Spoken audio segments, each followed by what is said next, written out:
Missile, atom bomb या सूचना प्रौद्योगिकी बना लेने से कोई देश वैज्ञानिक व विद्वान नहीं बन सकता। जिस प्रकार मस्जिद पर बैठने के कारण कोई कौवा मुल्ला नहीं बन सकता। जब सत्यनारायण की कथा से दुश्मनों को बेड़ा गर्क कराया जा सकता है तो मिसाइल प्रशिक्षण और सेना रखने की कोई आवश्यकता नहीं रह जाती। मैंने कभी इंसान को धार्मिक किताबें पढ़कर आईएएस, आईपीएस, आईएफएस, जज, डॉक्टर बनते हुए नहीं देखा। जब बाबा साहेब जन्मे तब देवताओं ने आकाशवाणी क्यों नहीं की कि यह बालक बड़ा होकर हमारी खटिया खड़ी करेगा।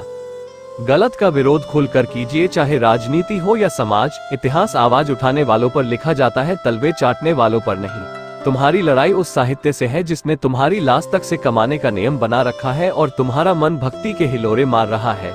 देवता और राजा लगभग स्वर्ण जाति के ही पाए जाते हैं। समाज सुधारक और महापुरुष अधिकतर शूद्र ही हुए हैं। भारत का यही असली इतिहास है। खाना, सोना, बच्चे पैदा करना और मर जाना, ये गुण तो जानवरों के भी है। मनुष्य बनने के लिए तर्क, बुद्धि और सामाजिक लक्ष्य जरूरी है।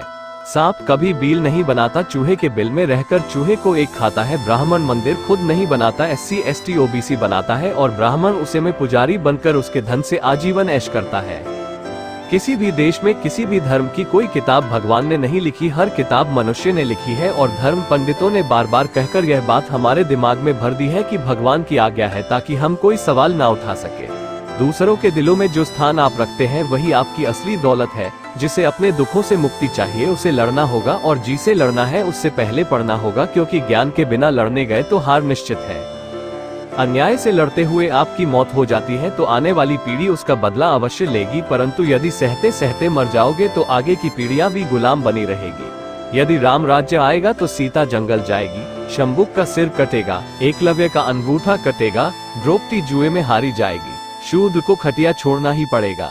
कल तक जिन धर्म ग्रंथों को पढ़ने का अधिकार सिर्फ सवर्णों को था, वह धर्म ग्रंथ बहुजनों के हाथ में थमा दिए गए। जिन मंदिरों में घुसने नहीं दिया जाता था वो मंदिर उनके लिए खोल दिए गए। वर्तमान समय में पिछड़े वर्ग को गाय और गंगा के जाल में फंसाकर ब्राह्मणों ने मानसिक गुलाम बनाया हुआ है, जिससे सारी सुविधाएं स्वर्ण जातियां ही अपने स्वयं कब्जे में लेकर सुख भोग रही है।